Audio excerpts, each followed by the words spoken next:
CEO of French pharmaceutical giant Sanofi said that if Sanofi develops a vaccine, doses would likely go to Americans first. Hudson said this was understandable, given the U.S. had financially supported its research. The comments outraged the French Gov and provoked an uproar in France. Here's a summary of the article. French drug giant Sanofi takes heat after suggesting U.S. may get first vaccine access. An uproar followed comments by Sanofi's CEO that if the company develops a vaccine, doses would likely go to Americans first. Earlier this week, Paul Hudson, CEO of French pharmaceutical giant Sanofi, told Bloomberg News that if Sanofi develops a vaccine, doses would likely go to Americans first. French Health Minister Olivier Véran told France's CNEWS television he was so disturbed he called Sanofi's French division CEO Olivier Beaugiot, who he said reassured him about Hudson's comments. A vaccine usually takes 10 years and we're trying to do it in 18 or 24 months, he said. Beaugiot emphasized that Sanofi has huge vaccine production facilities in France and Europe and that Europeans would get a vaccine quickly. The reality has been different, he notes, and he expects there will be fierce competition for access to a vaccine. Sanofi board president Serge Weinberg, appearing on the French nightly news, said the U.S. had contributed around $600 million for Sanofi's research. This post received a score of 30,000, with an upvote ratio of 93%. Here are the top comments in response to this article.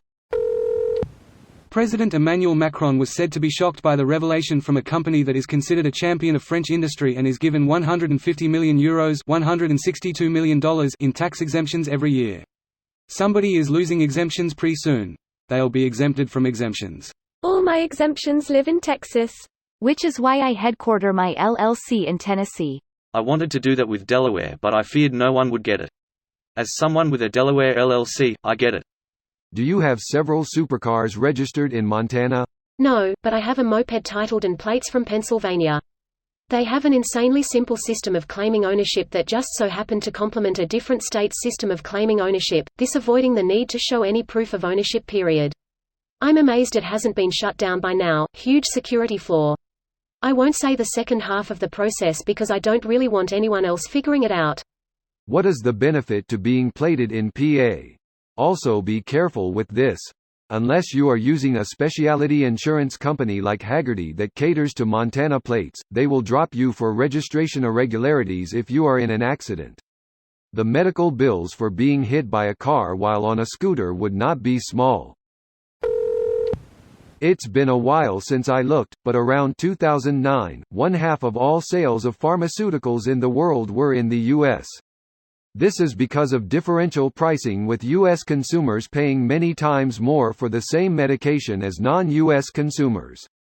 I don't understand this, though. Is it illegal to buy medicine in, for instance, Ghana, and then export it with a little markup to the US, but still smaller price than what is currently practiced in America? Nah buddy, not Ghana. Much closer to home. Try our border buddies, less than a day trip for Canada, Mexico. And not just medicine. Medical tourism is huge. Dallas Buyers Club is a good movie about smuggling AIDS drugs from Mexico in the 80s. Yeah, I have multiple people I know, including my mother, who flew to Mexico, and while taking a vacation down there, she also scheduled an entire mouth renovation. Not sure of the cost savings, but it was enough to warrant a trip to Mexico. Gotta love it. People travel to Mexico in order to get certain medical and dental work done. All because it's cheaper, and because the American system is ass. The diplomatic solution is the first batch goes to our staff to reduce risk of production interruptions and then ask for the next question. This video was automatically created by Reddit to speech.